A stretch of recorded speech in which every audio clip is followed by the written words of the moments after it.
Hey guys, tonight we're stepping into something that a lot of people think they understand, and almost nobody truly does. We're talking about the Jim Crow era, specifically 1950, the decade of poodle skirts and sock hops and Eisenhower, and the brand new television set glowing in the living room. The decade that gets remembered as this wholesome, golden, apple pie American moment, tail fins on the cars and men in hats, and everybody headed for the suburbs. And for some people, it absolutely was. Just not for everyone. Not even close. So before you get comfortable, take a moment to like the video and subscribe, but only if you genuinely enjoy what I do here. And drop a comment telling me where you're tuning in from tonight, and whether you've ever had someone explain the rules of a place to you. Rules that weren't written anywhere, weren't posted on any sign, but that everyone in the room somehow already knew. Because that's exactly where we're going tonight. Now dim the lights. Maybe turn on a fan for that soft background hum. Maybe pull your blanket just a little tighter, because I need you comfortable for this one. I need you settled. Some of what we're going to move through tonight is going to be hard to hear, but I promise you it'll be worth it. The people whose lives we're about to step into deserve to be heard clearly, in full, without the soft focus that the history books tend to apply. Let's get curious for a second. Have you ever had to calculate your route to work not just by distance and traffic, but by which neighborhoods you were actually permitted to pass through? Have you ever gotten dressed in the morning and had to think, genuinely, carefully think, about whether the way you were presenting yourself that day could get you hurt? Have you ever walked into a building and immediately inventoried every door, every counter, every water fountain, looking for the ones that were meant for you? Have you ever sat on a bus and understood, with every cell in your body, that the front of that bus, just 6 feet away from you, was a country you were not allowed to enter? Have you ever packed a meal for a road trip, not because the food was better from home, but because stopping at a roadside restaurant was not a simple matter of hunger, but a calculation of survival?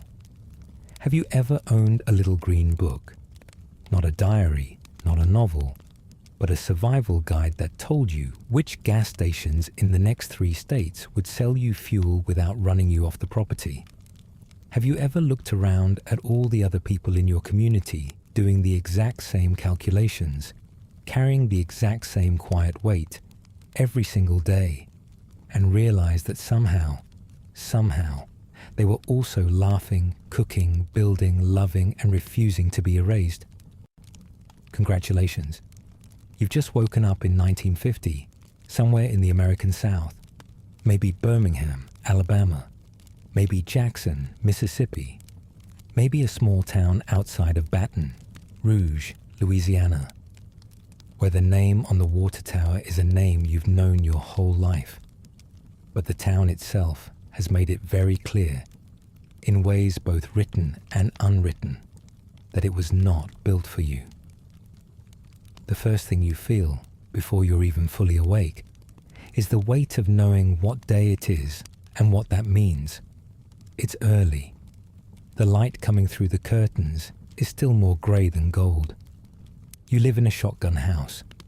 Name that because you could fire a shotgun through the front door and the bullet would pass through every room and out the back without hitting a wall.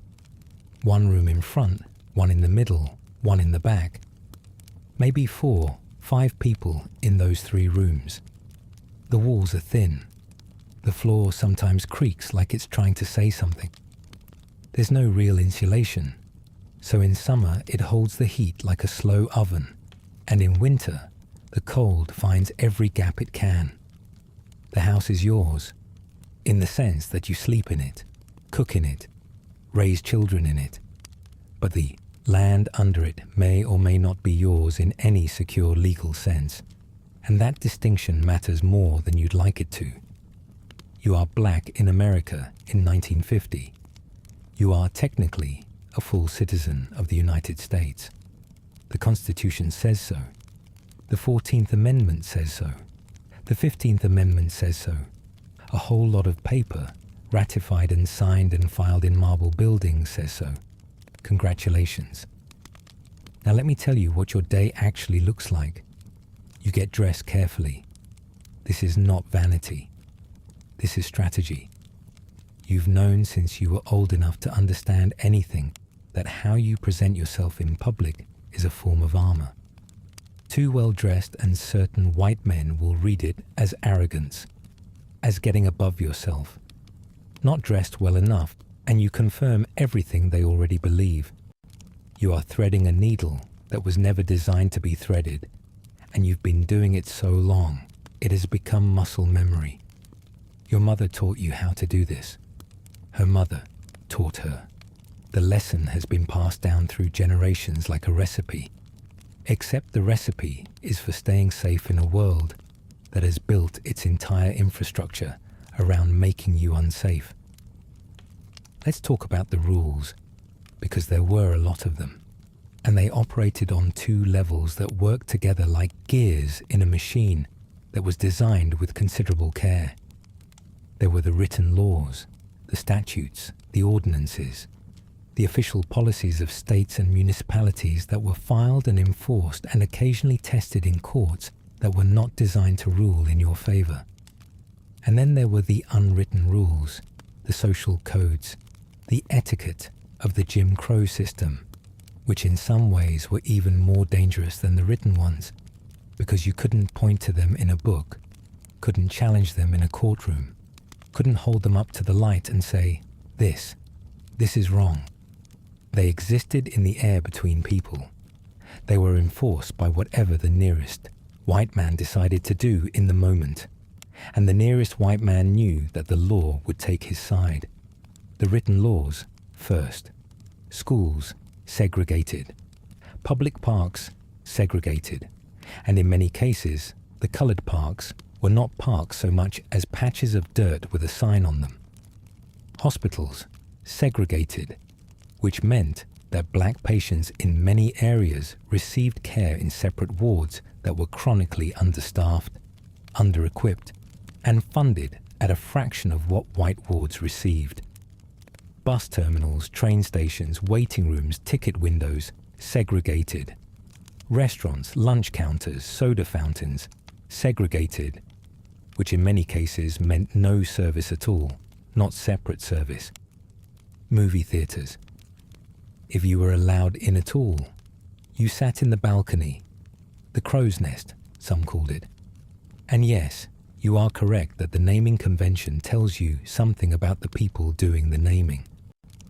Courtrooms in Atlanta maintain separate Bibles, one for white witnesses, one for black witnesses, because the same physical book, touched by the same human hands, apparently required some kind of ritual decontamination between uses. Water fountains. Let's just pause on water fountains for a second, because I think this particular detail gets summarized in history books in a way that completely flattens how precisely, deliberately, bureaucratically deranged it actually was. We're talking about water, plain water coming out of a pipe. And the system went to the trouble. The genuine administrative, budget allocating, contractor hiring, signage printing trouble of building two separate drinking fountains, running two separate pipes, posting two separate signs, maintaining two separate faucets, for the identical act of a human being lowering their mouth to water. The whites-only fountain was generally better maintained. Newer fixture, better water pressure, kept clean. The colored fountain was often older, sometimes broken, sometimes just a pipe sticking out of a wall with a drain below it. But the point was never the water. The point was the message. The message, stated in porcelain and plumbing, was, "You are not the same as us. You do not share a world with us. You will be reminded of this at every moment, in every space, even when you're thirsty. And here's the thing about that message that doesn't get emphasized enough. It worked. It was designed to work. Every separate water fountain, every colored waiting room sign, every designated back door, every assigned seat at the rear of the bus. These things accumulated. They pressed down. They were designed to press down. The goal of the system was not merely to keep black people out of certain physical spaces. The goal was to make black people feel, in the accumulated weight of every daily interaction, that their separation from white American life was natural, inevitable, even deserved. That is what made it a system, rather than just a collection of mean rules. Individual cruelty you can survive and dismiss. A system that tells you, in the architecture of every building you enter and every public space you navigate, that you are categorically lesser, that works on the mind and the spirit in ways that are much harder to shake. The unwritten rules. This is where your stomach tightens. Stetson Kennedy, who documented the Jim Crow system in his guide, recorded them. A black man could not offer his hand to shake with a white man. The handshake, that basic gesture of social equals, was not available to you. You could not look a white person directly in the eye for too long, because sustained eye contact was interpreted as challenge, as insolence, as a failure to understand your place. If a white person was walking towards you on the sidewalk, you stepped off. You stepped into the street, and you waited, and you let them pass. You did not argue with a white person, ever, about anything, even if they were lying to your face. There are documented accounts of this specific rule. Never assert, or even intimate, that a white person is lying. Because if you did, whatever happened next was on you. You called white adults sir and ma'am, and Mr. and Mrs., regardless of their age or their character or their relationship to you. They called you by your first name. Always. No matter how old you were, no matter what you'd accomplished, no matter what title or standing you held in your community. To them, you were Charlie, you were Mamie, you were whatever first name they chose to use, and you responded to it, because the alternative was not safe. Let's sit with those unwritten rules for just another moment, because the list goes further than most people realize, and the completeness of it is important. A black person in the Jim Crow South was not permitted to accuse a white person of being wrong, was not permitted to claim superior knowledge to a white person, even if that knowledge was demonstrably, documentably superior, was expected in a social context to defer and diminish, to make the white person in the room feel comfortable and unchallenged. Black people were introduced to white people, not the reverse, because the social convention of introduction implied a rough equality between the parties being introduced, and the system was committed to refusing that implication at every turn. There were hundreds of specific local variations on these rules.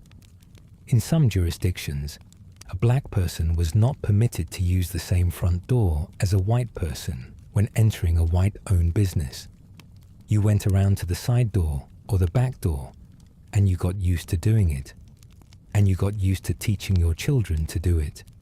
And the psychic cost of that accumulated familiarity, the grinding, daily practice of accepting the premise encoded in the back door, was part of the system's design. In some towns, black people were not permitted to be on certain streets after a certain hour. In others, whole neighborhoods were understood to be no-go zones, not through explicit signage, but through the kind of consensus enforcement that didn't need to announce itself. The legal framework around interracial marriage was its own elaborate architecture of paranoia. Marriage between black and white people was explicitly illegal in most southern states, and in some, it was a criminal offense. The fear behind this law was not really about marriage in any romantic or institutional sense.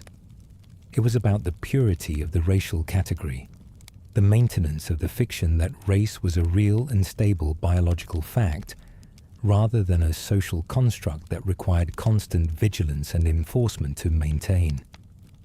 The system feared nothing more than the blurring of the line it had drawn, because if the line could be blurred, then everything built on the premise of the line, the laws, the hierarchies, the justifications for the entire structure, became obviously arbitrary. And arbitrary structures, once they lose their appearance of naturalness, are much harder to maintain. If a white person was driving a car and you were a passenger, you sat in the back seat, not the middle, not the front, the back. If you were driving your own car through certain parts of Mississippi, and there were specific documented accounts of this from the 1950s, you did not overtake a white driver on an unpaved road, because the dust from your tires rising up and coating their vehicle was considered an insult to the social order. Think about that for a moment. The physical act of driving faster than someone, the dust from your tires, the motion of passing, all of it, a violation. You're still getting dressed in that shotgun house. The sun is coming up properly now. There's a smell in the morning air, dew, and something frying in the kitchen. Maybe fatback, maybe eggs from the neighbor's chickens that sometimes wander through the yard. Someone in the kitchen is humming something low and rhythmic, still half asleep. This is the texture of ordinary life. This is what history doesn't always let you keep in frame when it's busy describing the systems of oppression. The ordinary morning, the humming in the kitchen, the particular smell of a day just beginning. You eat breakfast. If you work for wages, and most black workers in the South in 1950 do, those wages are almost certainly at the bottom of whatever industry you're in, because employment discrimination in this era is not an informal preference. It is a structure, carefully maintained. The black jobs were domestic service, agricultural labor, the lowest rungs of manufacturing. Black men and women worked as maids, cooks, laundresses, janitors, field hands, porters, railroad maintenance workers, garbage collectors. These were not merely the jobs that happened to be available. These were the jobs that were allowed, and the pay reflected not the value of the work, which was considerable, because cities and households and railroads could not function without it, but rather the value that the system assigned to the people doing it. Black professionals existed in 1950. They were remarkable precisely because every credential they'd earned had been earned while climbing a ladder that somebody kept moving. The black doctor, the black lawyer, the black business owner, the black dentist. They were real, and they were accomplished, and they navigated an extraordinary double burden. They had to be excellent enough to get through the doors of education that were narrowed or sometimes entirely closed to them, and then they entered a professional world where their credentials were either not recognized by white institutions or were recognized only within a strictly circumscribed black economy. The black doctor could practice medicine, but primarily at the black hospital, which was funded at a fraction of the white hospital's budget. The black lawyer could argue cases, but primarily within the black community, before white judges, with white juries, in a system whose every structural advantage belonged to the other side. This is the economic architecture of Jim Crow, and it is important to understand it as architecture, something deliberately designed and built, with clear beneficiaries and clear losers. The sharecropping system that had replaced chattel slavery in the rural South was still very much operational in 1950. You farmed land you didn't own. You bought your seeds and tools on credit from the landowner's store, at prices set by the landowner. At the end of the harvest, the landowner calculated what your share of the crop was worth and subtracted what you owed, using books you did not keep, and math, you were often not allowed to check. Somehow, the numbers rarely worked in your favor. Somehow, year after year, the debt persisted or grew. The contracts were written by the people who owned the land and the stores and the local courts and the local police. The system was not broken. The system was working exactly as it was designed to work. The convict leasing system, a practice by which black men were arrested on charges as thin as vagrancy or loitering or looking at a white woman the wrong way, and then their labor was leased out by the state to farms, mines, and road construction crews, was still operating in various forms in 1950, though it had been officially abolished years before in most states.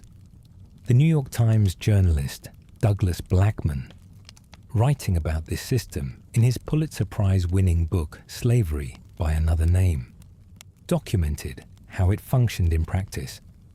Black men arrested on trivial charges who found themselves back in fields or in mines, working under conditions that were in some respects more brutal than plantation slavery, because the profit motive was unmediated by any ownership interest in keeping the worker alive. Under slavery, an enslaved person represented a capital investment. Under convict leasing, they were just a rental. Let's say you've made it through breakfast and you're heading downtown. You're going to walk part of the way and then take the bus.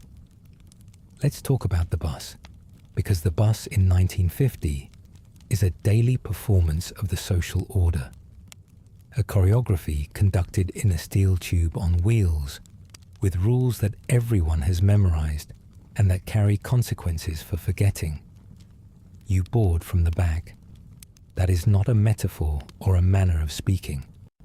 In some southern cities, the official procedure was that black passengers paid their fare at the front of the bus, exited again, walked around the outside of the bus to the back door, and reboarded from there.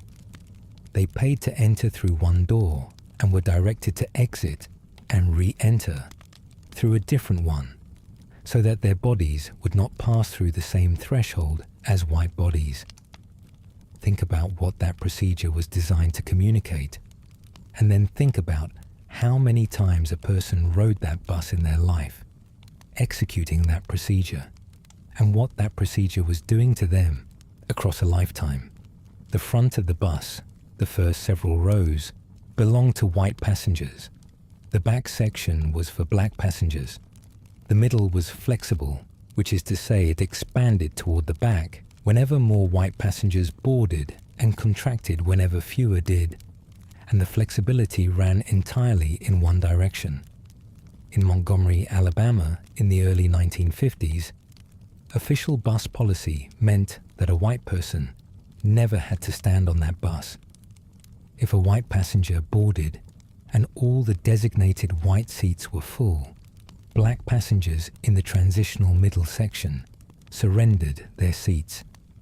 And if all the back seats were taken, if every seat designated for black passengers was full when a black passenger boarded, they stood.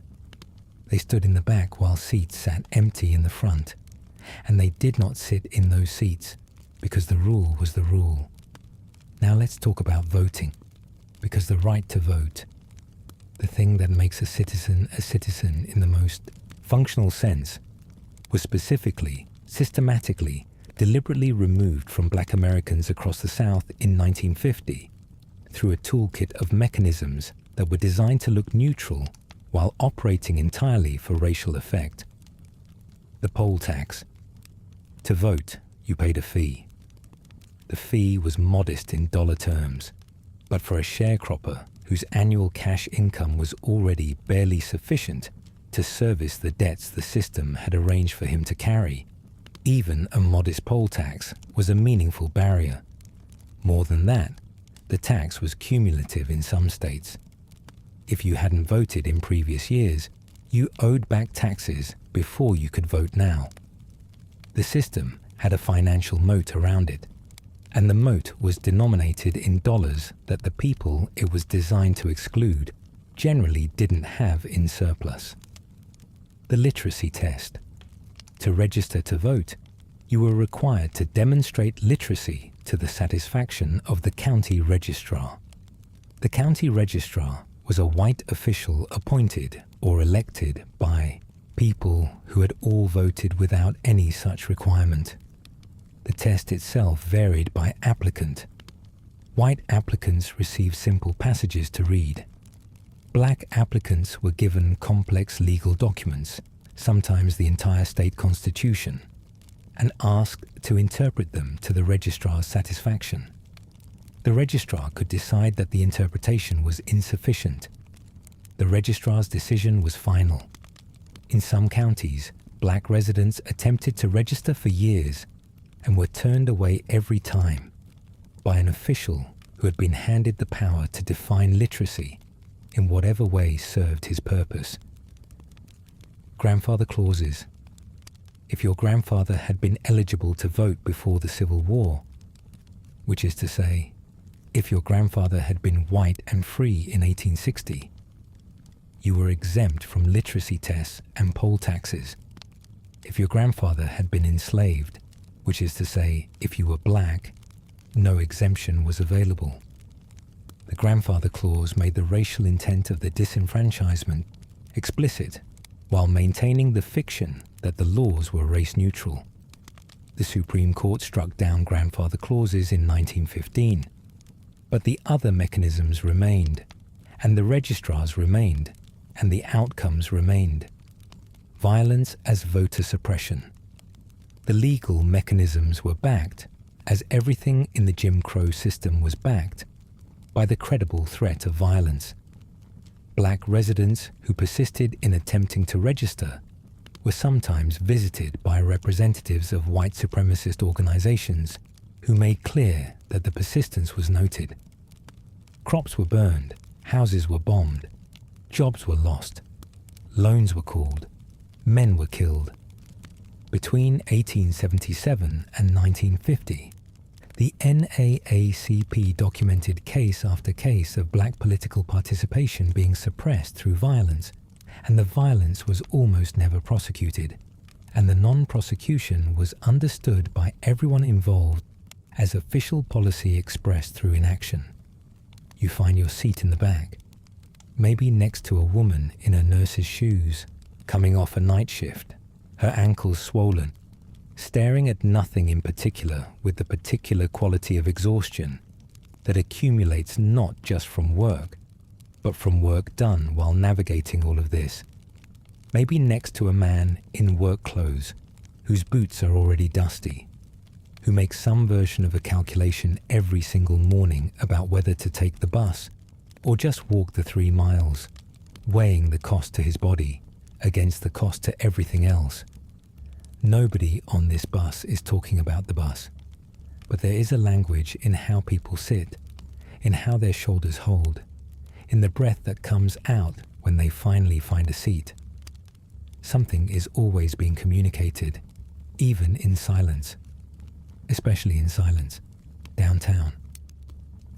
Let me walk you through what downtown actually looks like when you arrive, because the geography of a Jim Crow city in 1950 is a lesson in itself. The main commercial street has the nice stores, the department stores, the dress shops, the jewelry counters, the soda, fountains. You can enter most of them. Depending on the store and the day and the mood of the person behind the counter, you might even be served. But there are rules here too, and some of them are specific enough to be almost comical if they weren't so earnest in their cruelty. You cannot try on clothes before buying them. That rule is in effect across much of the South. You are not allowed to put clothing on your body in a store and return it to the rack if it doesn't suit you. You buy it and it fits, or you buy it and you're out the money. No changing rooms for you. Those are for white customers. In many shoe stores in the 1950s South, specific chairs were designated for black customers. Not better chairs, not better service, just different chairs. In some stores, black customers waited until all white customers had been helped, regardless of who arrived first. A white woman could come in after you, and the clerk would nod to you and pivot to her. And you would wait, and you would wait, and you would wait. And when she had been served and had taken her package and left, perhaps then it would be your turn. Trying on hats. This one is specific and almost unbelievable until you understand the logic of the system. In many stores in the South, black customers were not permitted to try on hats directly. They had to use a cardboard liner, a fitter, that was placed inside the hat before it went on their head, so that their hair would not touch the interior of the hat and contaminate it for white customers. Contaminate their hair in a hat, in a store that was presumably glad enough to take their money. The courthouse, if you need to go there. Different entrances, different seating areas in the gallery, different Bibles for oaths, and a criminal justice system that, at every decision-making level, was entirely white. White police, white prosecutors, white judges, all white juries, because black residents of southern counties were systematically excluded from jury pools. The white clerk who handled selection somehow, every time, failed to select black jurors every time, no matter how large the black population of the county. The 14th Amendment technically prohibited this. Constitutional protections and practiced reality were conducting entirely separate conversations. Legal recourse for a black person in 1950 in the South almost didn't exist in any practical sense. If a white person assaulted you, your options were to report it to the white police officer, who would bring it to the white prosecutor, who would present it to the white judge in front of the all-white jury. The best-case scenario was that nothing happened and you'd made an enemy who now knew your name. The realistic scenario was somewhere between that and worse. This is why the threat of violence was so extraordinarily effective at maintaining the entire system.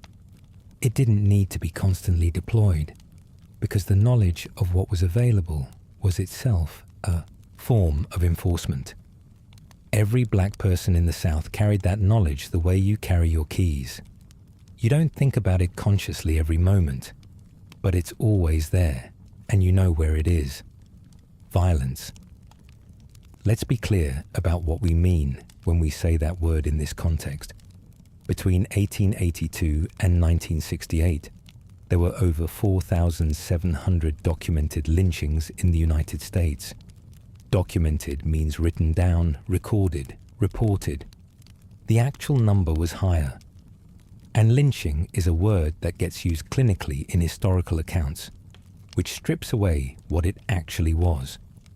The public murder of a human being by a mob, often involving extended torture, often conducted in the middle of the day, often attended by crowds who came as spectators. People brought their children to some of these events. Photographs were taken and printed as postcards, sold as souvenirs. The Equal Justice Initiative's National Memorial for Peace and Justice in Montgomery, Alabama, commemorates more than 4,000 victims across more than 800 counties. The memorial hangs 800 steel monuments from the ceiling, one for each American county where at least one lynching occurred. Stand underneath them and look up. The purpose of lynching was not only to kill the individual who was killed. The purpose was to deliver a message to every black person in the surrounding region, a message that no law could address, no court could prosecute, no response could adequately meet. The message was, this is what is available to us at any moment. The message was, your safety exists only at our discretion. The message was, know your place, or this becomes your place. That message, delivered by fire and rope, was received. It was designed to be received, and it shaped the behavior of entire communities. Not through individual trauma alone, but through the collective, multi-generational understanding that the violence was real and available, and that the systems designed to protect you from it were actually the systems that enabled it. In August of 1955, just 5 years ahead of where we stand right now, a 14-year-old boy named Emmett Till was visiting family in Money, Mississippi. He'd come down from Chicago. He was accused of making some kind of inappropriate advance toward a white woman in a grocery store, an allegation that the woman herself later admitted she had fabricated. Two white men went to his great-uncle's house in the middle of the night, took Emmett from his bed, beat him, mutilated him, shot him, tied a 75-pound cotton gin fan to his neck with barbed wire, and threw his body into the Tallahatchie River. He was 14 years old. He was found 3 days later. His mother, Mamie Till, made the decision to have an open casket at his funeral so that the world could see what had been done to her son. Tens of thousands of people came to pay their respects. Jet magazine published a photograph of his body. It became one of the most important images of the 20th century, and it became important because Mamie Till decided that her son's death would not be quiet. The two men who murdered him were tried and acquitted by an all-white jury in 67 minutes. 67 minutes, including a lunch break. They later gave a magazine interview in which they confessed to the killing in detail, safe from further prosecution because double jeopardy protections meant they could not be tried again for the same crime. Here's what that means in practical terms for the daily life of a black person in 1950 in the South. It means the violence is not theoretical. It means the violence has names and dates and locations and acquittals. It means the violence is documented not as shameful history, but as, in many cases, no crime at all. Every separate water fountain, every sign, every rule about where to sit and where to walk and who to address as sir, all of it is backed by the knowledge of what is on the other side of non-compliance. That knowledge is not paranoia. It is accurate information about the conditions of your life, and you carry it the way you carry the weight of any accurate information about dangerous conditions, carefully, constantly, and at a cost. Now, you've navigated downtown and you need to get back. But maybe first you need to stop somewhere for food. And here is where the Green Book enters the picture. The Green Book deserves more than a paragraph in a history lesson. It deserves close attention because it is one of the most remarkable documents in American history, and it tells you more about what life was actually like in this era than almost any other single artifact. Victor Hugo Green was a postal carrier in Harlem, New York. He was a practical man with a practical problem. He and other black Americans had grown weary of leaving their neighborhoods. On business trips, on family visits, on vacation, and running into the wall. The wall looked different depending on where you were, but it was always there. You drove for 2 hours and stopped for gas, and the white attendant refused to serve you. You stopped at a diner because you were hungry, and you were told, politely or otherwise, that they didn't serve your kind here. You arrived in a new city after dark and couldn't find a hotel that would give you a room. You were a paying customer with money in your pocket and citizenship on your birth certificate, and an automobile that ran fine, and an absolute inability to access the ordinary infrastructure of American travel. Green started publishing his guide in 1936 and modeled it on a similar publication that existed for Jewish travelers. He gathered information about hotels, boarding houses, restaurants, beauty salons, barbershops, drugstores, service stations, and taverns that were known to serve black customers without incident. He organized the information by city and state. He employed a network of black postal workers who knew every neighborhood, and had relationships with every kind of establishment, because that's what mail carriers do, to verify and expand the listings. The book grew. By the 1950s, it was covering most of the continental United States and had expanded into Canada, Mexico, the Caribbean, and even Europe. Civil rights leader Julian Bond described it as one of the survival tools of segregated life. Ernest Green, one of the Little Rock Nine, who integrated Central High School in Arkansas, used the Green Book to navigate 1,000 miles of highway through the Jim Crow South in the 1950s.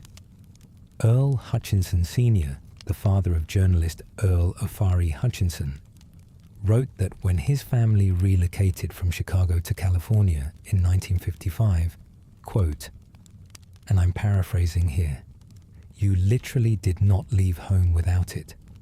The Green Book was, for a generation of Black American travelers, the difference between finding a safe place to eat and sleep and spending the night in your car, or worse. The result was that in Mississippi in 1950, a state where black residents made up a substantial portion of the population, black voter registration was in the low single digits as a percentage of eligible black voters. The same pattern held across the Deep South. Black Americans were a demographic presence in these states and an almost invisible political presence, not because they lacked interest or engagement, but because the system had carefully constructed a wall between them and the ballot box and was prepared to defend that wall through any means necessary. Let's spend more time on the Great Migration, because it is one of the most significant population movements in American history, and it tends to get compressed into a paragraph. The first wave ran roughly from 1910 to 1940. The second wave, in full swing in 1950, would carry approximately 4 million black Americans from the South to the North and West between 1940 and 1970. These are not numbers. These are families making decisions that required extraordinary courage, packing what they could carry, riding trains north to cities where they knew almost nobody, carrying whatever combination of hope and desperation had finally tipped the balance toward leaving. The decision to leave was not simple. The South was home. It was where the church was, where the community was, where 3 generations of family were buried in the cemetery. The food was familiar. The rhythms of the seasons were known. The particular quality of the light in summer was a thing you'd lived with since birth. Leaving meant losing all of that, trading a known world, even a hostile one, for an unknown world where the hostilities might take forms you hadn't yet learned to read. The trains north became, in the literature and music of the period, a symbol with enormous emotional weight. Richard Wright's autobiography, Black Boy, describes leaving Mississippi for Chicago with a mixture of terror and relief that captures something essential about the experience. The Chicago Defender, the black newspaper that had been encouraging the migration since the 1910s by reporting on the relative freedoms and economic opportunities of northern cities, ran schedules and information for prospective migrants. The paper was smuggled into parts of the South where it was formally banned, passed from hand to hand, read until it fell apart. Arriving in Chicago or Detroit or Cleveland, the migrant families found, as I mentioned earlier, that the North had its own architecture of exclusion. The neighborhoods they could afford and access were specific, bounded, overdense. The Black Belt on Chicago's south side absorbed wave after wave of arrivals until its population density was extraordinary. Kitchenette apartments, single rooms with a hot plate and a shared bathroom down the hall, housed entire families at rents that were often higher per square foot than what white tenants paid for better space in other parts of the city. The landlords understood the captive market and priced accordingly. And yet Chicago in 1950, for a black family from Mississippi, was also genuinely different. You could vote in Chicago. Not easily, not without navigating political machines that had their own interests. But the ballot box was not surrounded by the same systematic wall. Your children's school was often still de facto segregated because of housing patterns, but it wasn't legally segregated, and the textbooks were not hand-me-downs from the white school. You could walk on most streets after dark without the calculations that governed movement in the South. You could, in principle, aspire to the kind of employment and social mobility that the South had made impossible, not just practically, but legally. The sundown town problem. Let me explain sundown towns, because if you've never heard this term, what I'm about to tell you is going to rearrange something in your understanding of American history. A sundown town was a municipality, a town, a suburb, a county that excluded black residents and black visitors after dark, either through explicit official policy, through legal covenants in property deeds, or through the kind of enforcement that didn't need to be written down because everyone understood what it meant.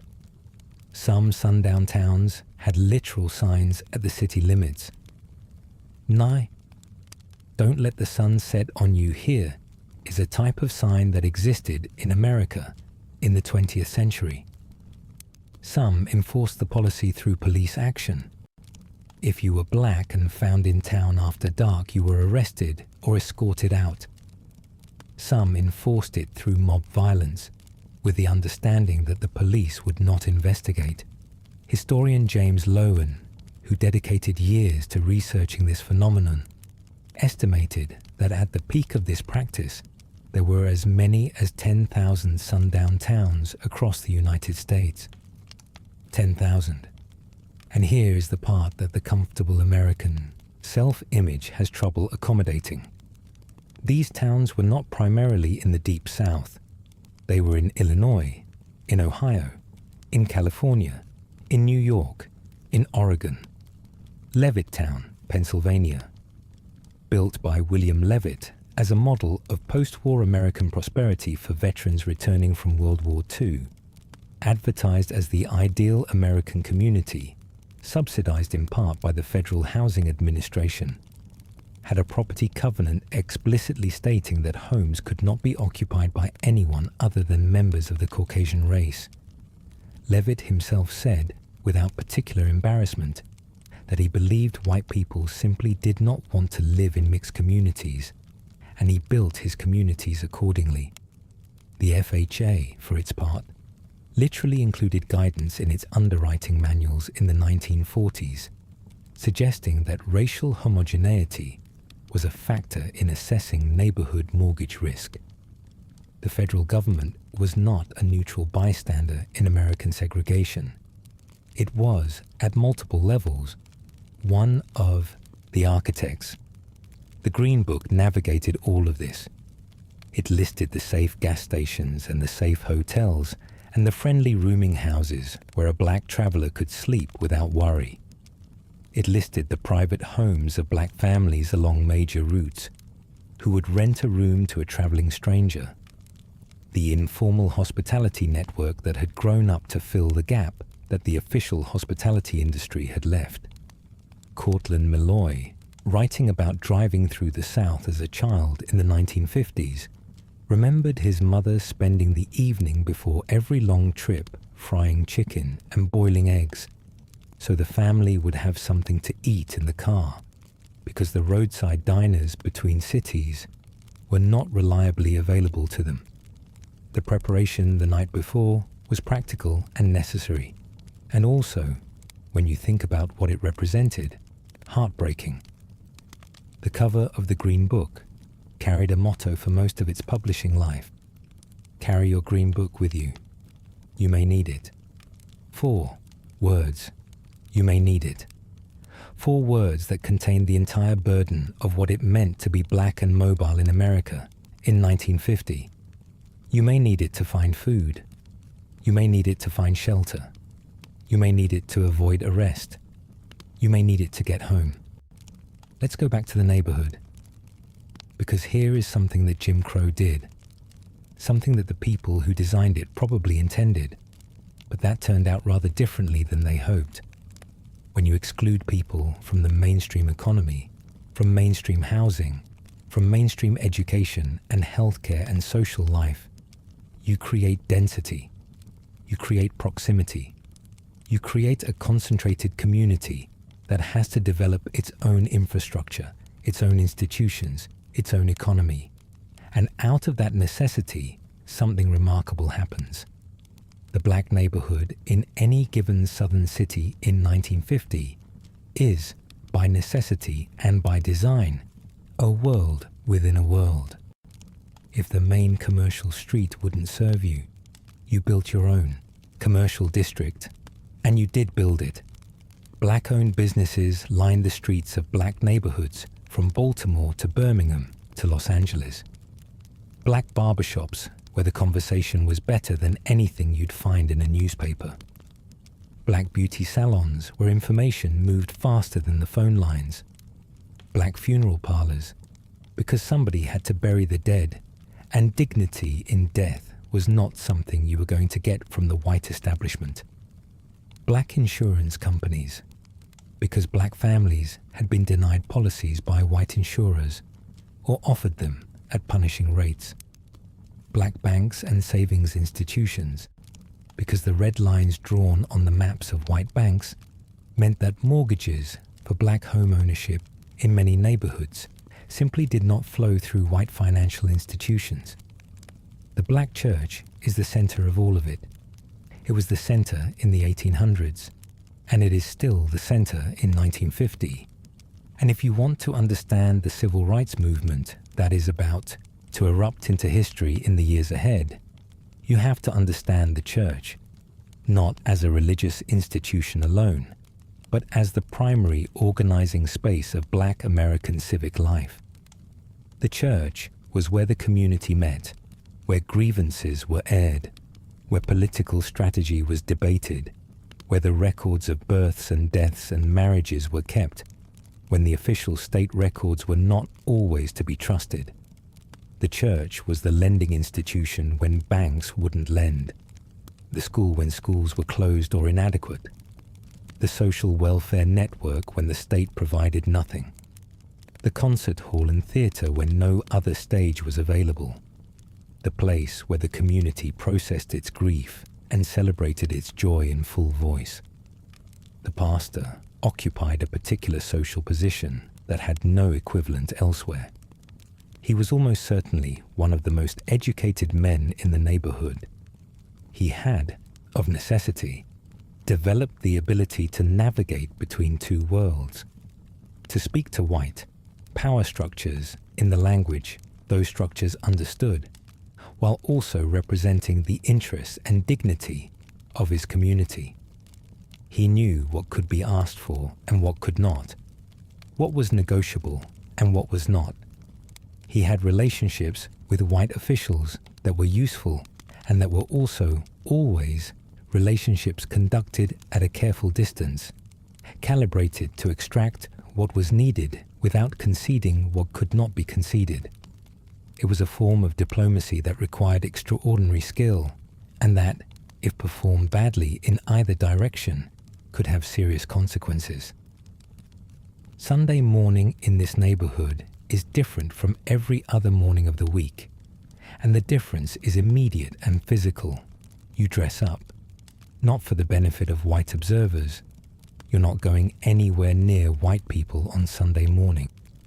You dress up for yourself, for your neighbors, for the occasion of being together in your full humanity, without the weight of the navigations we've been describing all morning. There is a particular pride in Sunday clothes, in the whiteness of a church shirt ironed just so, in the hat positioned at exactly the right angle. You walk to church, and you pass other families walking to church, and there are greetings, remarks on how children have grown. the smell of good food already started at home, set to be ready when services are done. The service is long, and that is not incidental. The sermonic tradition in the Black Church is not primarily a conveyance of doctrinal information. It is a performance, a shared experience, an event. The preacher and the congregation are in conversation from the first word. There is call and response. There are affirmations from the pews that rise and fall in response to particular lines. There are moments where something lands and the room changes, an atmospheric shift, something that rises collectively. And if you have been in that room, you know exactly what this means, and if you have not, no description will fully do it justice. You have to be there. The music is its own complete world. The gospel that fills these churches in 1950 is the product of an unbroken creative lineage running back through the spirituals of the plantation era, through the ring shouts, through the call and response work songs, through the African musical traditions that survived the Middle Passage, despite every effort to erase them. Mahalia Jackson is the voice of this tradition's peak in the 1950s. Her recordings from this era are extraordinary documents of what black sacred music had become by the mid-20th century. The music carried grief and joy simultaneously, in a combination that was only possible for people who had lived both so completely and so continuously. You couldn't fake it, you couldn't import it. It had to be made by people who understood from the inside what they were singing about. After church, food. This is not optional. There is someone's grandmother who started cooking yesterday, literally yesterday, starting things that needed time. And what waits at that table after service is the kind of meal that communicates love in a language older than words. Fried chicken with a crust that shatters when you break it. Cornbread baked in cast iron, dark on the bottom, tender in the middle. Collard greens slow cooked with smoked meat until they've become something silky and deeply flavored. Nothing like the raw leaf they started as. Sweet potato pie with a filling that's both custard and something earthier. Black-eyed peas cooked with pork and patience. Okra, rice. The black communities that formed in northern cities in the 1940s and 1950s were extraordinarily vital. Bronzeville in Chicago, Harlem in New York, Paradise Valley in Detroit. These were neighborhoods of concentrated talent and ambition, of people who had survived the South and brought everything they'd learned there. The church traditions, the music, the food, the networks of mutual support, and grafted it onto the urban North. The culture they produced was enormous. The jazz and blues scenes of Chicago in the 1950s were feeding what would become the central musical influence on global popular culture for the rest of the century. The literature being written in these communities, Richard Wright, Gwendolyn Brooks, Ralph Ellison, was reshaping American letters. Let's talk about what all of this cost, because history that only describes events without attending to what they cost. The people experiencing them is doing something dishonest.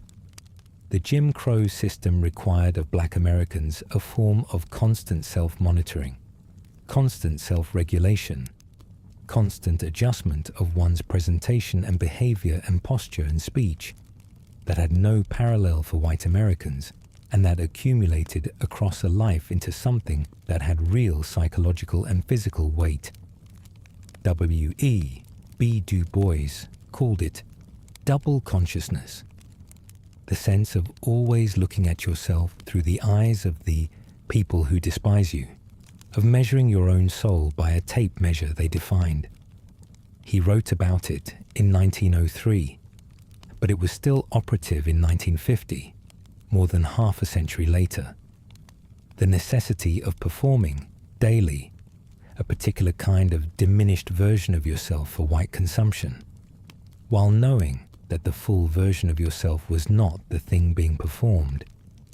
This is a specific kind of psychic labor that has costs that are difficult to quantify, but are not difficult to recognize. The research on what we now call racial stress and trauma was not conducted in 1950, but the experience it describes was fully operational. Black Americans navigating Jim Crow were carrying a form of chronic stress, the physiological response to ongoing threat, that had effects on the body over time. The constant hypervigilance, the perpetual assessment of risk, the maintained composure in situations that demanded emotional responses that could not safely be expressed. These things took a toll. The toll was individual, and it was generational, passed down in the ways families organized themselves, in the particular forms of caution and guardedness that parents taught children, in the dream deferred that Langston Hughes wrote about in 1951. And yet, the double consciousness that Du Bois described was not only a burden, it was also a form of knowledge, a specific, hard-earned, non-transferable understanding of how systems work and how people operate within them, and what the gap between stated values and practiced behavior actually looks like. The people who had lived inside the Jim Crow system understood American democracy more clearly and more accurately than the people who benefited from it, precisely because they had seen both its promises and its arrangements without the luxury of the comfortable myth.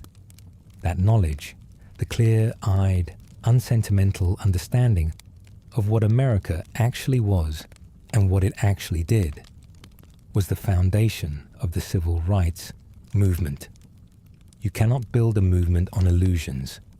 You build it on the accurate assessment of the present and the imagination of what could be different. The black press. Let me give you a sense of what the black newspapers meant in 1950, because they were a communications infrastructure that existed outside the white-controlled media entirely, and that performed a function that cannot be overstated. The Chicago Defender, the Pittsburgh Courier, the Baltimore Afro-American, the Norfolk Journal and Guide, the California Eagle.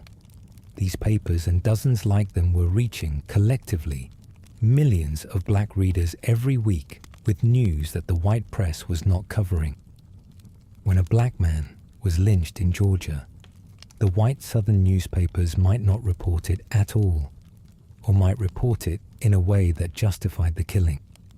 The black newspapers reported it in full, with names and circumstances and context, and the story reached black communities across the country. When a black soldier returned from Korea and was denied a job at a factory that was hiring, the white press did not report that story. The Defender reported it.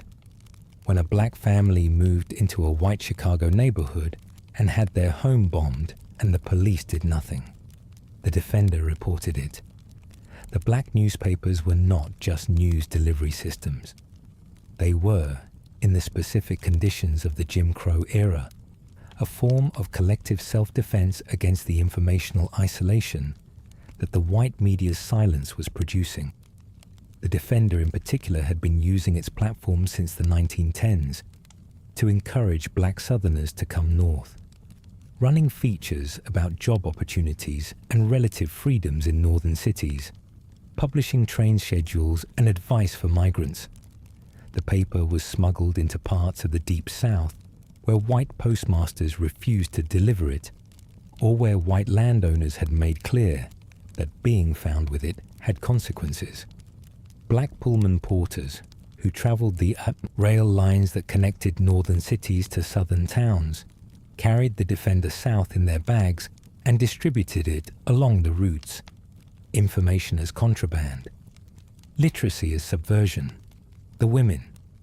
I need to spend time on the women of the Jim Crow era, because they are doing something specific and essential in 1950 that tends to get compressed into either the domestic background or the occasional heroic figure, and the reality is much richer and more distributed than either of those framings allows. Black women in the South in 1950 are working in white households as maids, cooks, and laundresses in numbers that reflect the near-total exclusion of black women from most other forms of employment. They are cooking other people's food and cleaning other people's houses and caring for other people's children, often for wages that were determined by the same racial logic that determined everything else. And they are doing this while maintaining their own households, raising their own children, participating in their own church communities, and frequently being the primary or sole economic support for their families. But black women in 1950 are also organizing. The National Council of Negro Women, founded by Mary McLeod Bethune, had been a force in black political life since the 1930s. The Alpha Kappa Alpha sorority, the Delta Sigma Theta sorority, and other black women's organizations were running voter registration drives, providing scholarships, advocating in local government, building the institutional infrastructure of the community. Rosa Parks was not simply a tired woman who didn't want to give up her seat. She was a trained civil rights activist, a secretary of the Montgomery NAACP, a graduate of training programs at the Highlander Folk School, a person who had been thinking about this particular form of resistance for years before she enacted it. The domestic workers who crossed into white neighborhoods every morning and came home every evening carried, in their daily movements, an intimate knowledge of how white households operated, what white families believed, what white men said when they thought no one who mattered was listening. This knowledge moved back into the community in ways that were strategically useful and personally costly.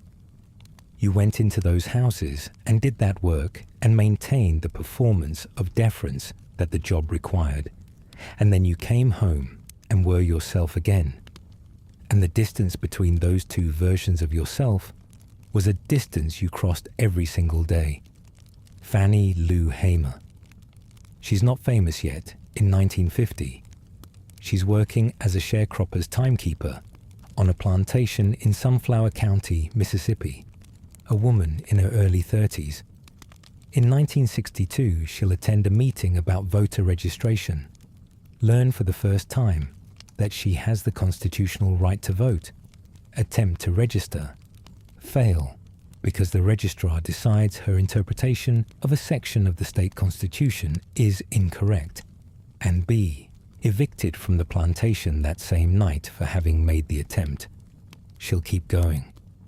She'll be beaten in a Mississippi jail in 1963, severely and deliberately, by highway patrolmen who ordered 2 black inmates to perform the beating, and she will describe what happened to her in testimony before the Credentials Committee at the 1964 Democratic National Convention in a statement that was so powerful that President Lyndon Johnson called an impromptu press conference to preempt her testimony being broadcast live.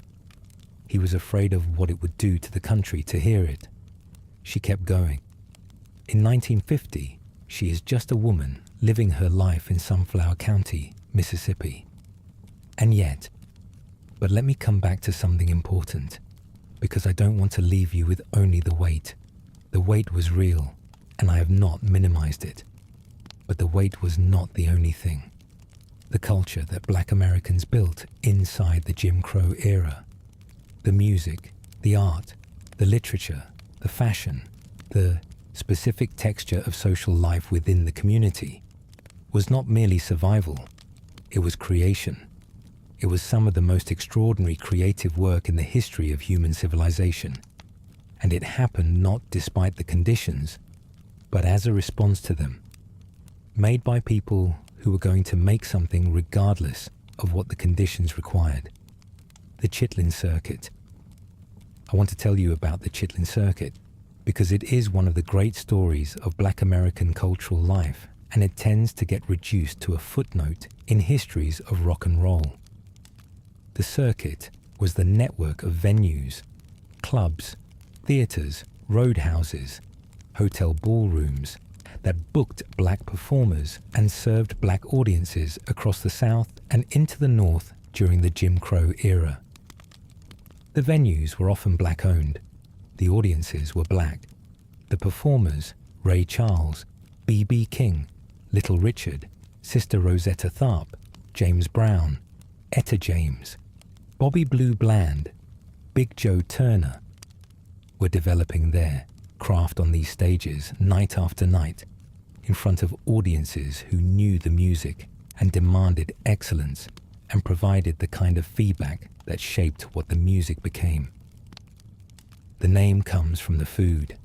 Chitlins, chitterlings, the pork intestines that were a staple of the black southern table. Food born from the practice of making use of the parts of the animal that nobody else wanted. The food and the venues share the same creative logic. Take what is available, what is left over, what the dominant culture has no interest in, and build something excellent from it. The performers who came up through the Chitlin circuit were receiving an education in audience and performance that no conservatory provided. They were building the vocabulary of popular music for the rest of the 20th century. Elvis Presley did not invent rock and roll. He was handed the fruits of a tradition that had been developing for decades on stages that white teenagers could not access, and he made it available to a market that white record companies were prepared to cultivate. Fashion. The particular attention to dress and appearance in black communities during the Jim Crow era was not vanity, and it was not imitation. It was a form of self-assertion. The zoot suit that had been a flashpoint of racial tension in Los Angeles in the 1943 zoot suit riots was an example of a broader practice, the deliberate cultivation of a visible style that was distinctly, unmistakably one's own, that could not be confused with anything the dominant culture was producing, that announced presence and creativity and refusal to disappear. The Sunday best we described earlier, the church clothes, the pressed shirts, the carefully positioned hats, was part of this tradition. You dressed to communicate, and what you communicated was, I am here. I am here in full. You do not get to see only what you expect to see. The barbershop. I need to give the barbershop its proper place in this story, because the black barbershop in 1950 is not just a place where haircuts happen. It is a social institution with its own culture, its own rhythms, its own function in the community that goes well beyond hair. The barbershop is where men gather and talk, not the guarded, self-edited talk you do in mixed company, not the performance of deference required in white spaces, but the full, unfiltered conversation among people who understand exactly what everyone in the room is carrying. The political analysis is sharp. The sports arguments are passionate. The gossip is encyclopedic. The laughter is real. The barber himself occupies a position in the community that is part confidant, part philosopher, part informal therapist, part community news service. He has seen every man in the neighborhood at his most vulnerable, sitting in the chair, head bowed, waiting. And that vulnerability creates a kind of trust. The conversations that happen over the course of a day in a black barbershop in 1950 are the conversations of a community thinking out loud about its own situation, debating strategies, processing events, maintaining the collective understanding of who they are and what they're up against, and what they intend to do about it. The barbershop was not just a business. It was a room where the community knew itself. This food has a lineage. The okra and the black-eyed peas and the specific techniques for cooking rice came to America from West Africa, carried in the memory and tradition of people who were brought here against their will. The sweet potato cultivation was something enslaved people developed partly because the rations they received were insufficient, and partly because growing their own food gave them a small measure of autonomy over what they ate. The cornbread was born from making something satisfying and nourishing out of the cheapest available grain. The low and slow cooking techniques that produced those collard greens developed because tougher cuts of meat and heartier greens require time and heat and the right seasoning. And that knowledge was developed by the people doing the cooking, who were not cooking from cookbooks, but from accumulated wisdom passed from hand to hand and generation to generation. Every dish on that table carries history, not as a burden, as a story, as evidence that people took what they were given, which was often not much, and made something magnificent out of it. That is not sentimentality. That is documented culinary history, and it runs directly against the notion that the culture and creativity of Black Americans was somehow a product of suffering rather than a product of the people themselves, who would have been creative and excellent regardless of the conditions imposed on them, and who were in fact more so because the conditions required it. The children run in the yard after the meal. They're playing games, arguing about the rules of the game. Somebody is crying because somebody else cheated. They do not yet carry the full weight of what we've been describing this morning. They know something.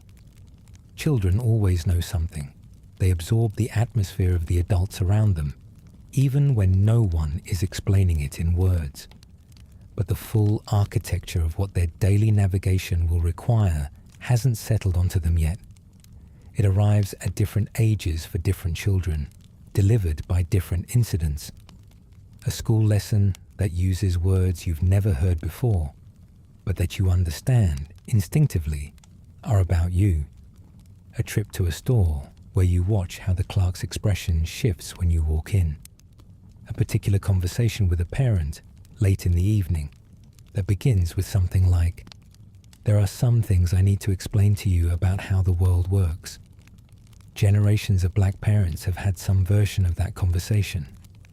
It is called the talk now, and people discuss its specifics in public forums and op-ed pages, but the core of it has been consistent across generations, and in 1950 in the South, it is not an optional parenting choice. It is a matter of survival. How to carry yourself in public. What to do if you're stopped by police. How to address white authority figures, and what to communicate with your posture. What spaces are safe and what spaces are not, and how to tell the difference. It is, structurally, a survival briefing. It is delivered with love because it is entirely motivated by love, and the fact that it is necessary, the fact that it has been necessary for generations, is the most precise possible measurement of the system that made it necessary. Let's talk about school specifically, because the education system under Jim Crow is its own complete story, and it is a story that contains both profound injustice and profound determination. Brown versus Board of Education hasn't happened yet. That decision comes down on May 17th, 1954. Right now, in 1950, you are in a segregated school, and you have been since you first walked into a classroom, and your teachers have been since they were students themselves, and the entire apparatus of public education in the South has been organized around a racial taxonomy encoded in every aspect of how learning is delivered and to whom. The physical conditions of Black schools in rural areas in 1950 could be stark. A one-room building with a wood stove. Textbooks handed down from the white school when the white school received new ones. The old, worn books with pages missing and margins already written in. Passed down like second-hand clothes, carrying all the disrespect implied in the practice of passing them down. In North Carolina, state law required Black and white students to use separate sets of textbooks.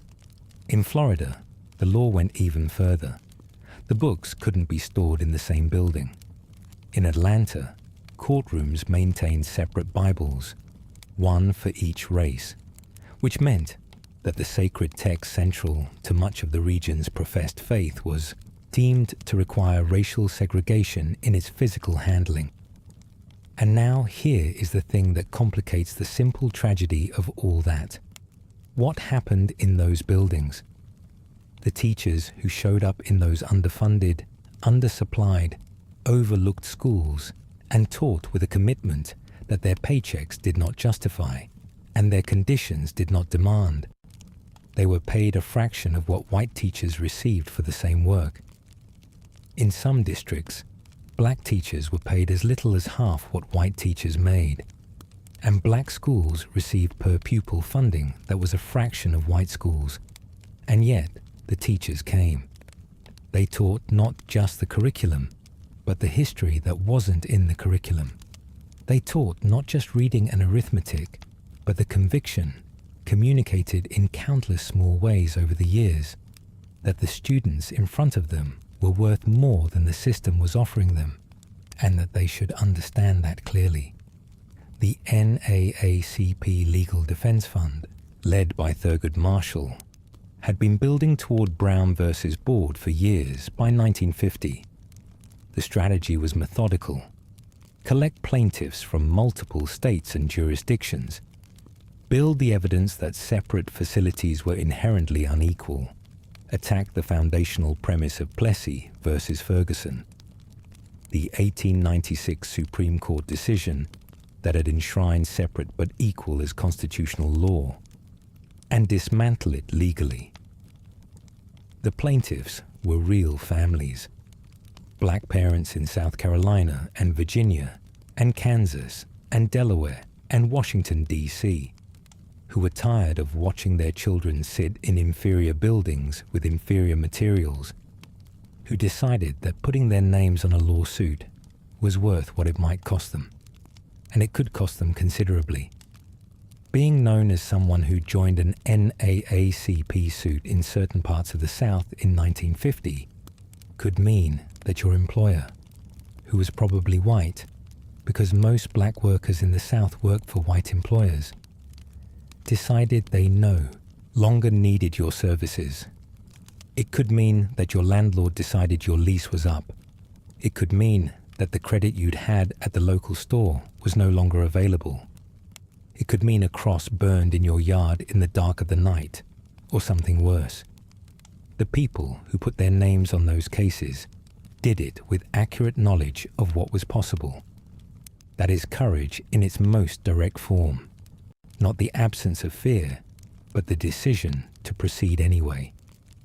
Now widen the view, because the Jim Crow era is not only a Southern story, and understanding it only as a Southern story is one of the ways that the rest of the country has managed to avoid its own accounting. The Great Migration is in full swing in 1950. Its second major wave, the first having peaked in the 1920s and 30s, is carrying hundreds of thousands of black families north and west to Chicago and Detroit and Cleveland and Pittsburgh and New York and Los Angeles. They are fleeing the specific terrors we've been describing: the sharecropping debt trap, the sundown towns, the legal system that does not work in their favor, the violence that hangs over everything like weather. And they are drawn by the relative promise of the industrial wages, of cities where the formal legal apparatus of segregation is less codified. The key word is formal, because the North had its own arrangements, its own versions of what was not available to you. The difference was that in the North, the exclusions were harder to point to, because they weren't written on signs or encoded in statutes. They lived in practice, in habit, in the shared understandings of real estate agents and bank loan officers and factory foremen and police departments. In Chicago, restrictive covenants in property deeds kept black families out of white neighborhoods in ways that the Supreme Court had technically made unenforceable in 1948, but that continued to produce the same outcomes through real estate practices and neighborhood associations, and the informal agreement among white homeowners to not sell to black buyers The Black Belt, on the south side of Chicago, was enormously densely populated, not because black Chicagoans chose to live there to the exclusion of all other options, but because the options had been structurally constrained. The overcrowding that resulted, too many families in too little space, apartment buildings divided and redivided until single rooms housed entire families, produced the conditions that produced the problems that white observers then attributed to the character of the residents rather than to the architecture of the constraint. Redlining. The practice by which federal agencies and private lenders literally drew lines on maps around black neighborhoods and declined to issue mortgages for properties within them. The logic was supposedly about financial risk. The idea being that a neighborhood with a high black population was a declining neighborhood, and therefore a bad investment.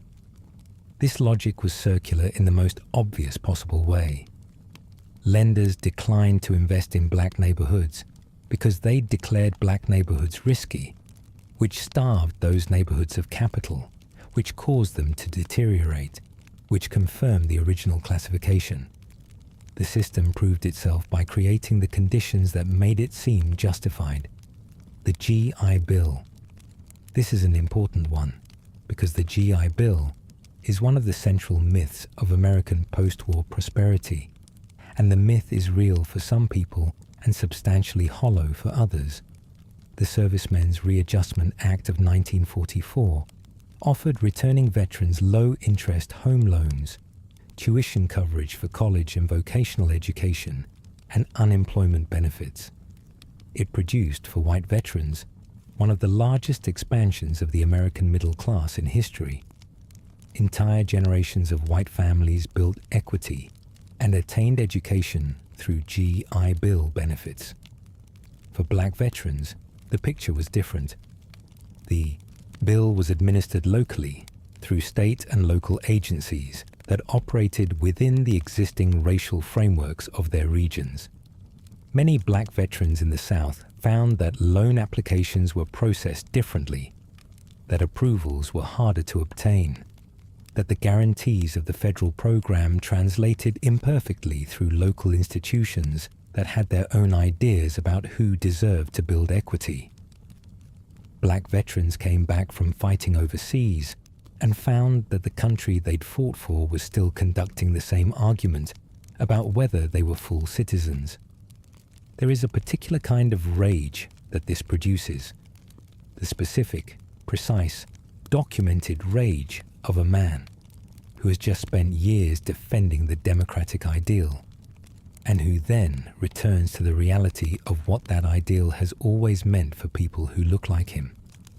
It produced, in many of those veterans, not resignation, but something else. Something organized. Something with direction and purpose. The NAACP. Membership grew dramatically in the years after World War II. Black veterans joined in numbers that shifted the organization's capacity for action. K. Leroy Irvis led demonstrations against employment discrimination in Pittsburgh as early as 1947. Harry T. Moore organized NNAACP chapters across Florida through the late 1940s and was killed by a bomb planted under his house on Christmas night in 1951 in Mims, Florida, along with his wife. They survived long enough to be taken to a hospital. Moore died on Christmas Day, and his wife died 9 days later. The investigation produced nothing. No convictions, no accountability. The bombing of Harry Moore is not in most American history curricula. It is in the history of the movement.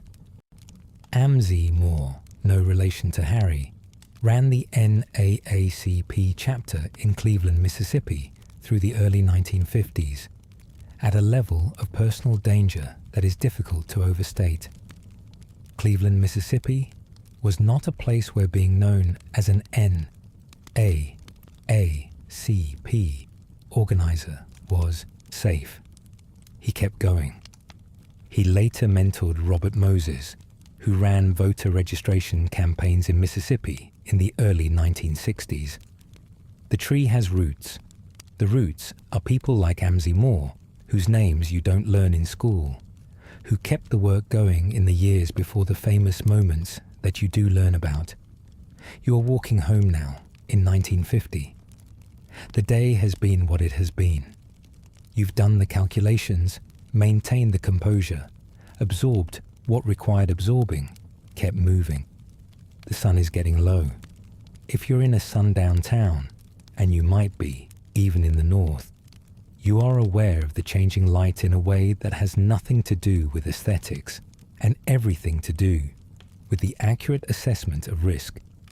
Let's slow down inside the house for a little while longer, because the domestic life of Black Americans in 1950 contains details that deserve more than a passing mention.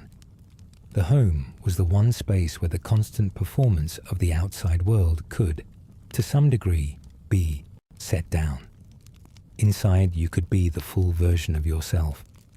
The parent, the partner, the person with opinions and preferences, and a sense of humor that the outside world did not get to see in full. The home was not just shelter. It was a daily reclamation of the self that the system worked to diminish. The radio in the living room in 1950 was doing more cultural work than we tend to give it credit for. Nat King Cole was on the radio in 1950. His voice so warm and precise that it crossed the lines white radio programmers had drawn, reaching white living rooms as well as black ones. Though Cole himself would discover, when he launched the first black-hosted variety show on television in 1956, that sponsors were reluctant to associate their products with a black host. His show was cancelled after a year despite high ratings, because major national advertisers would not buy time on a program with a black star.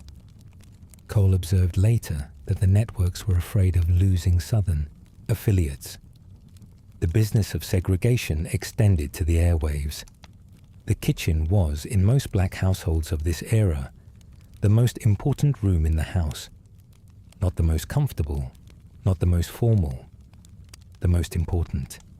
The kitchen was where the work happened, where the knowledge lived, where the techniques accumulated over generations were practiced and refined. A woman who could feed a family of 7 on a domestic worker's wages and still put something extraordinary on that Sunday table was performing a form of practical genius that no formal credential captured, and that the society around her refused to value except when it was performing that work in white kitchens for white families. The specific economics of the black domestic worker in 1950. The wages were typically by the day, and they were low. In many parts of the South, domestic workers earned $3 to $5 a week, in a time when even that was less than what the same work in a northern city might pay. There was no overtime. There was no sick leave. You were not covered by most labor protections because the New Deal labor legislation of the 1930s, the National Labor Relations Act, the Fair Labor Standards Act, had specifically excluded domestic workers and agricultural workers from their provisions. This was not accidental. These were the categories of work in which black workers were most concentrated, and the exclusion was a direct result of the political bargain Roosevelt made with Southern Democrats to get the legislation passed. The New Deal was transformative for millions of Americans. Its transformations were deliberately structured to reach black Americans less completely. The church, women's organizations deserved their own extended attention. The missionary societies, the mothers' boards, the usher boards, the choir auxiliaries. These were formal organizations with elected officers, regular meetings, treasuries, bylaws and agendas. They coordinated the church's social welfare functions, visiting the sick, supporting the bereaved, collecting clothes for families who needed them, raising money for the educational funds that sent young people to college, they were also the informal intelligence network of the community. The women who ran these organizations knew what was happening in every household, who needed help, who was having trouble, what the community's collective situation looked like from the ground. They had been running this infrastructure for decades, and they ran it with the same competence and attention to detail that they brought to everything else, while the broader society credited none of it. Let's go back to the question of resistance and talk about it more specifically, because resistance in the Jim Crow era took forms that are easy to miss if you're looking for the dramatic and organized. There was organized resistance, the NAACP, the legal campaigns, the boycotts, the voter registration drives. But there was also the daily, persistent, quiet resistance that has no name in the history books, and that was happening everywhere, constantly. Work slowdowns, on the plantations and in the fields and in the factories, the tradition of regulating your own labor, doing enough to avoid punishment, but not the full output that the system was designed to extract, ran from the plantation era directly into the 20th century. It was a form of collective negotiation without a contract, an assertion of control over the one thing that was most clearly yours, your own body and the work it did. The careful preservation of names and history within families. When official records couldn't be trusted, when births and marriages and deaths were not always entered into state registries in ways that served black families, the family itself became the archive. The practice of sitting with elders and taking down their accounts, of making sure that the children knew where they came from, who had done what, which family members had been bought from which plantation, and which had been free before the war. This was active historical preservation, conducted without institutional support, against institutional indifference, because the community understood that memory was a form of power, the deliberate cultivation of excellence in every available arena.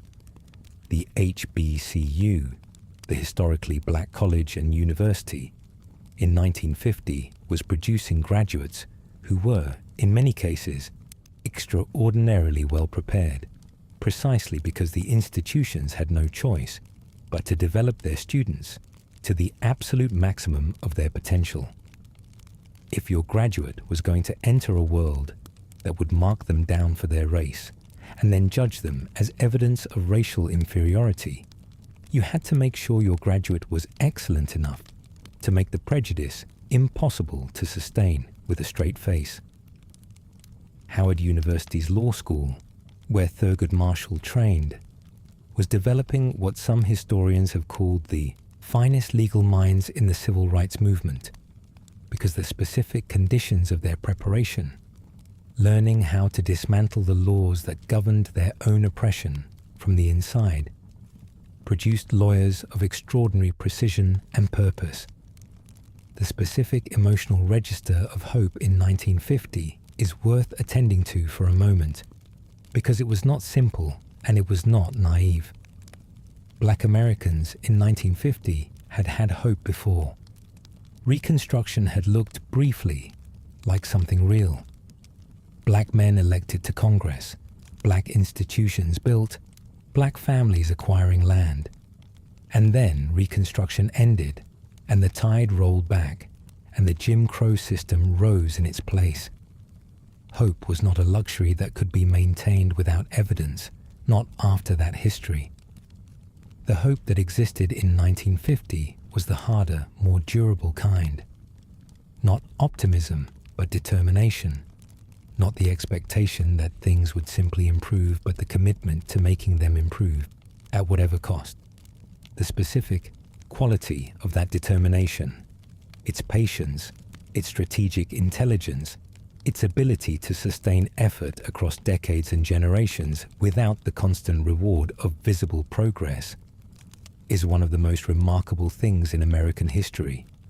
And it is specifically remarkable in the context of a country that kept telling the people exhibiting it that they were lesser, that they were not capable of the qualities they were demonstrating every day. The cognitive dissonance required to maintain white supremacy in the face of this evidence was enormous. The system required, among other things, that white Americans not look too carefully at what was actually happening, at what black Americans were actually building, actually thinking, actually doing, because the looking would have demolished the premise. Before you close your eyes tonight, I want to give you one more image to carry. It is 1950 in Montgomery, Alabama. A group of black women who work as domestics, who take the bus every morning to white neighborhoods and every evening back to their own, have been meeting quietly in church basements and living rooms, gathering the accounts of their daily experiences, compiling the specific catalogue of humiliations that the bus system produces.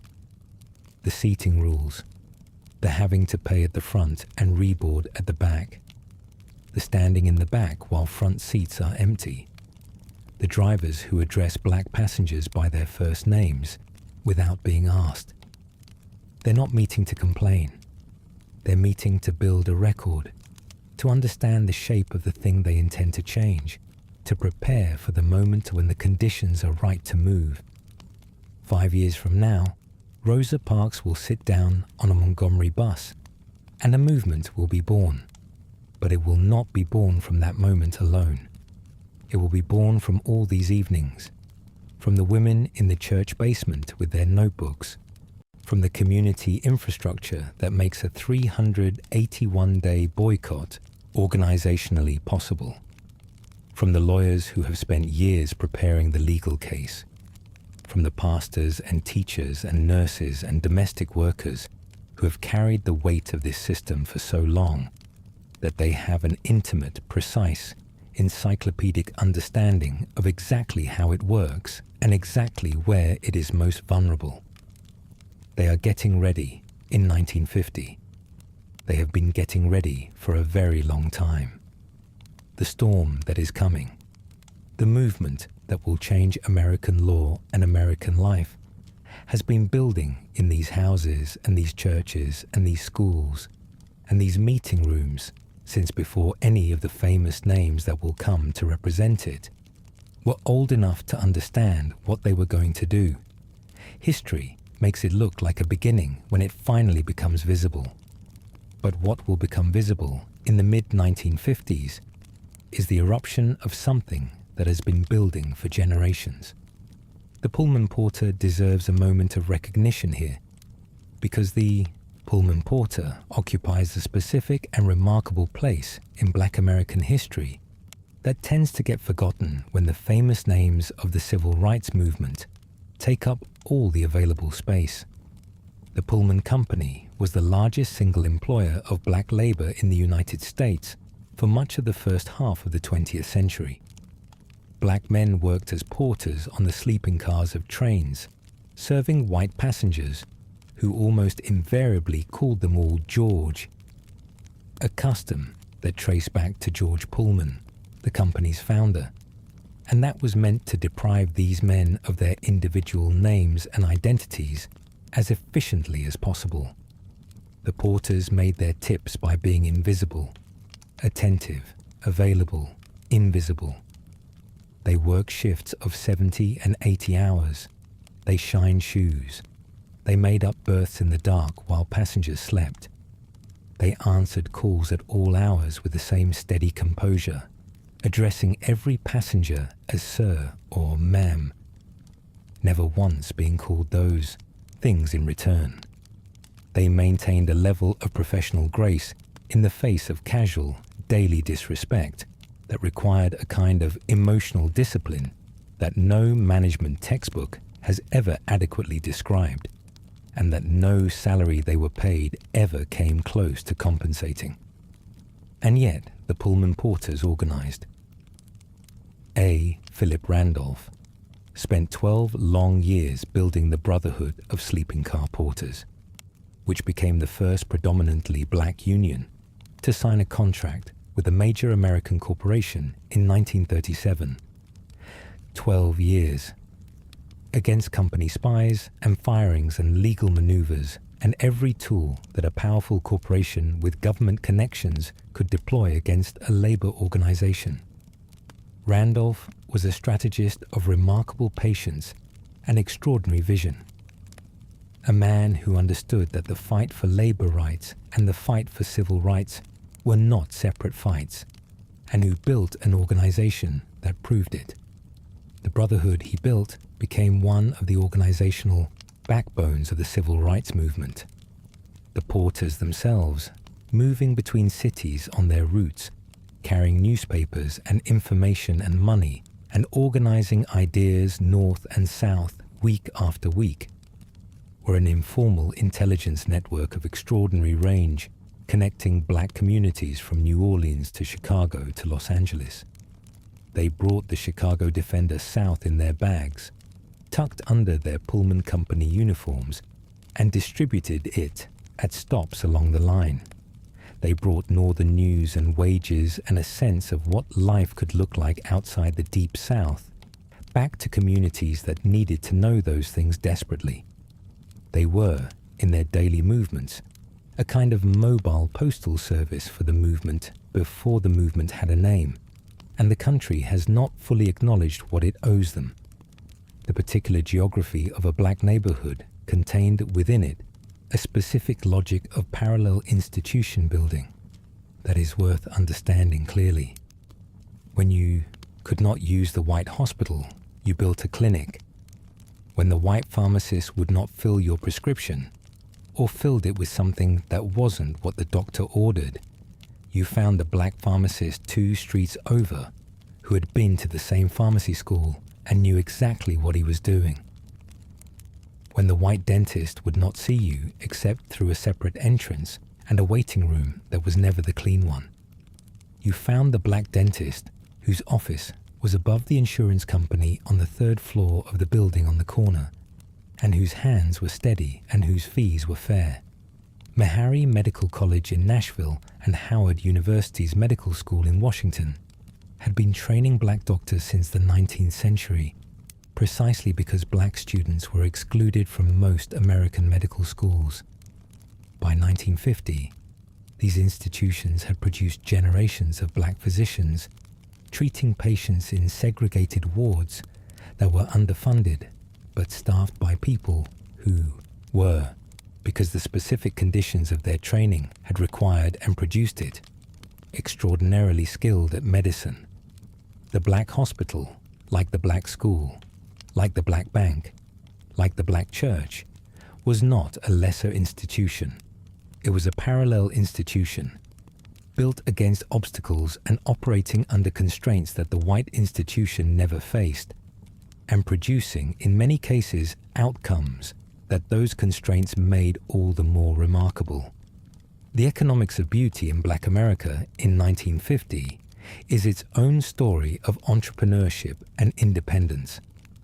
Madam C.J. Walker had built the first black female millionaire enterprise in the early 20th century on hair care products specifically designed for black women. Products that addressed the specific qualities of black hair that white-owned companies had no interest in serving. The tradition she established had created, by 1950, an entire black beauty industry.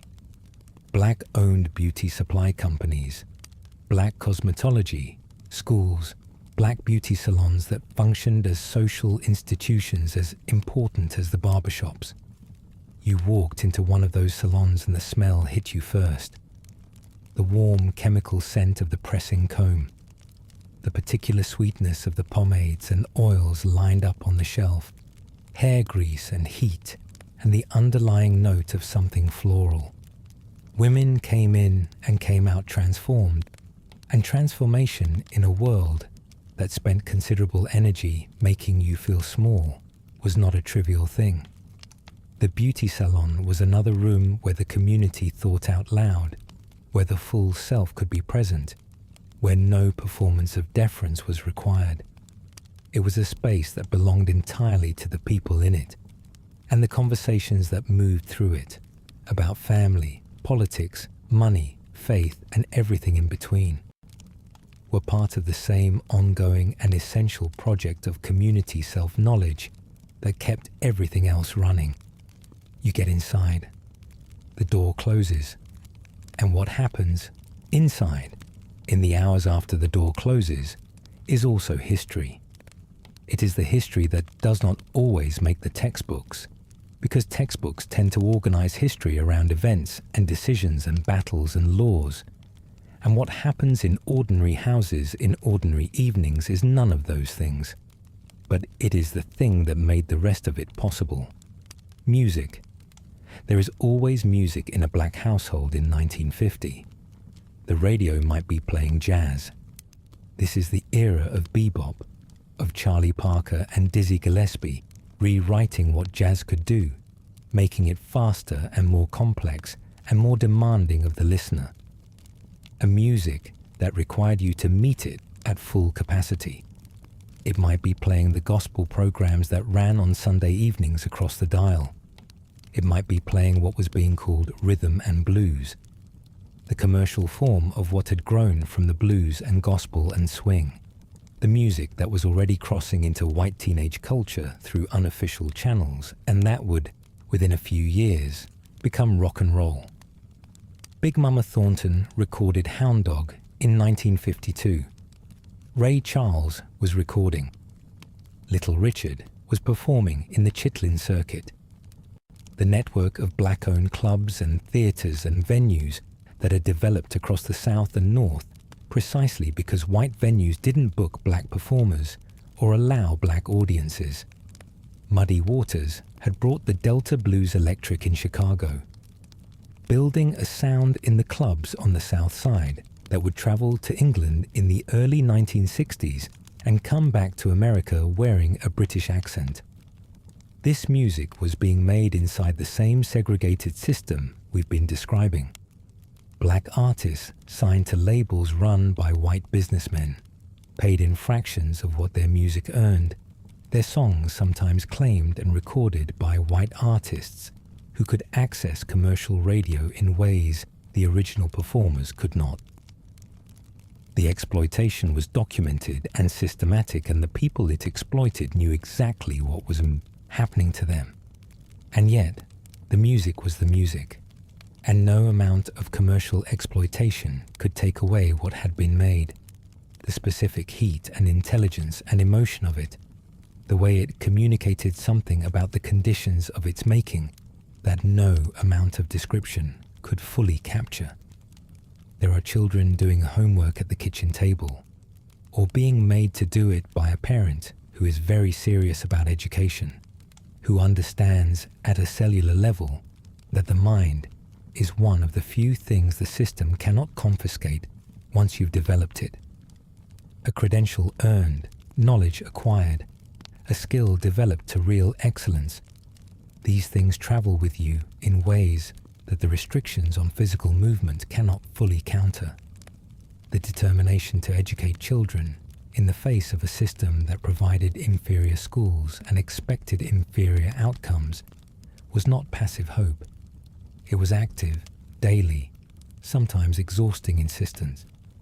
The neighbors who stopped by after dinner, the porch, conversation in summer when the windows are all open and everybody's voices carry into the warm dark. The particular kind of talk that has no agenda.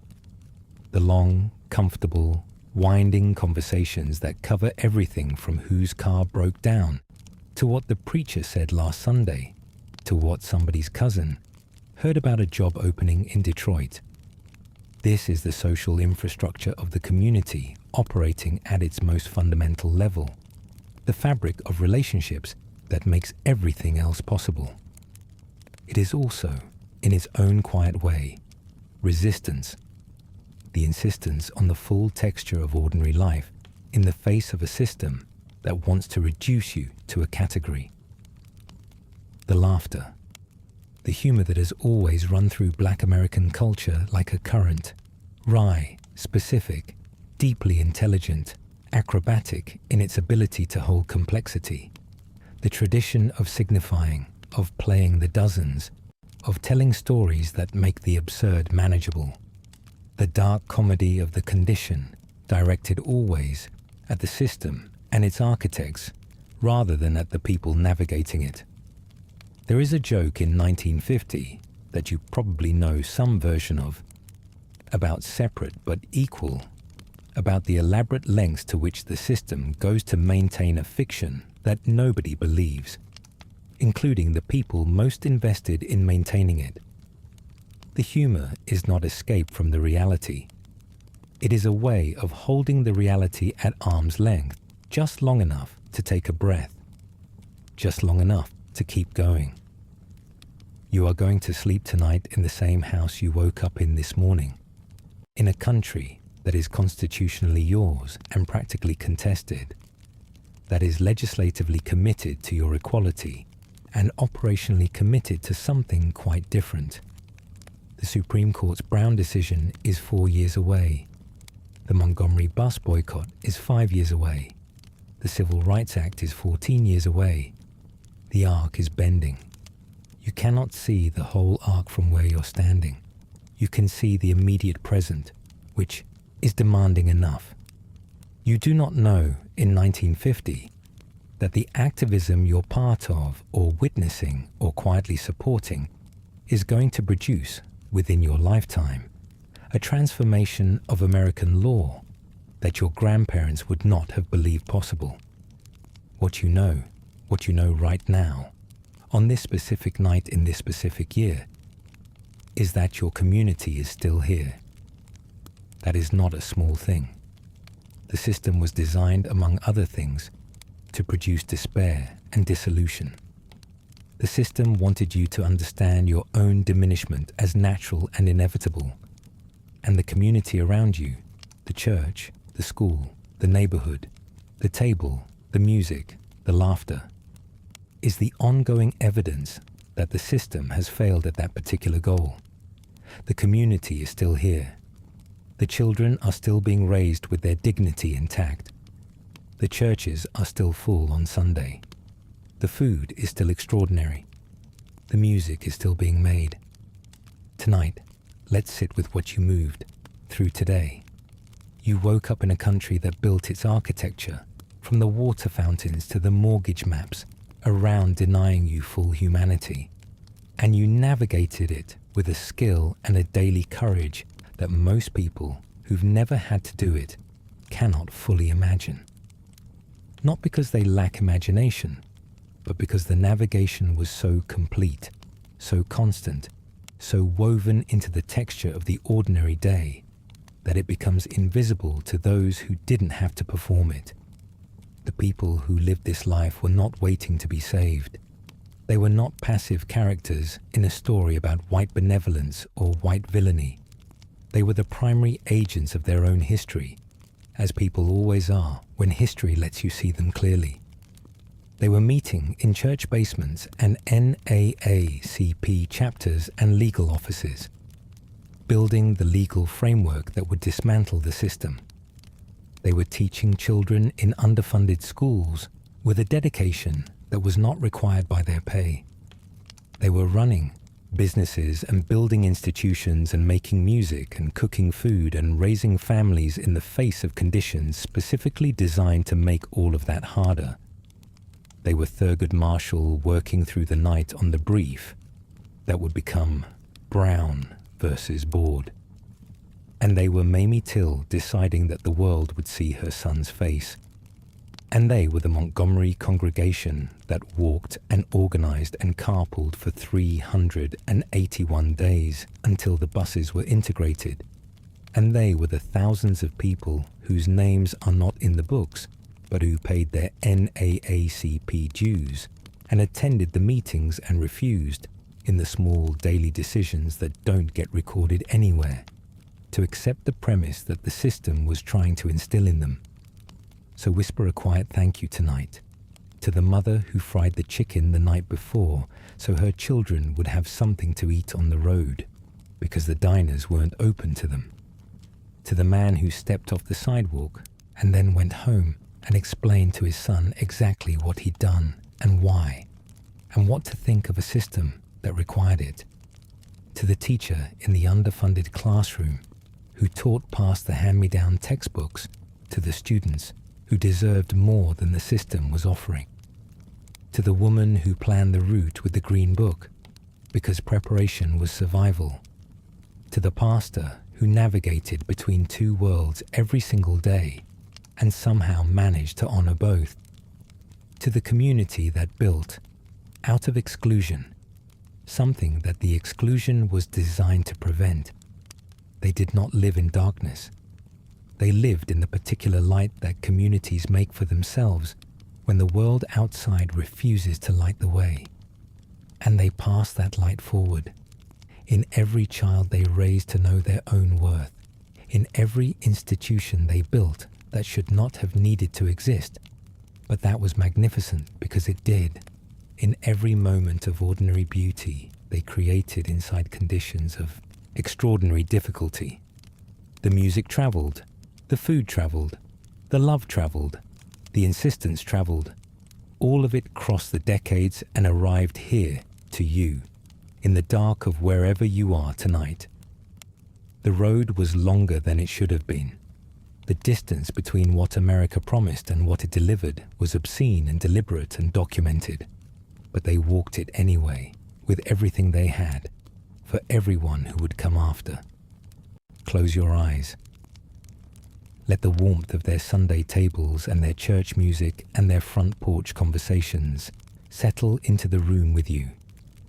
Their courage echoes still, in every fight for justice, in every refusal to accept what should not be accepted, in every community that chooses to build rather than surrender.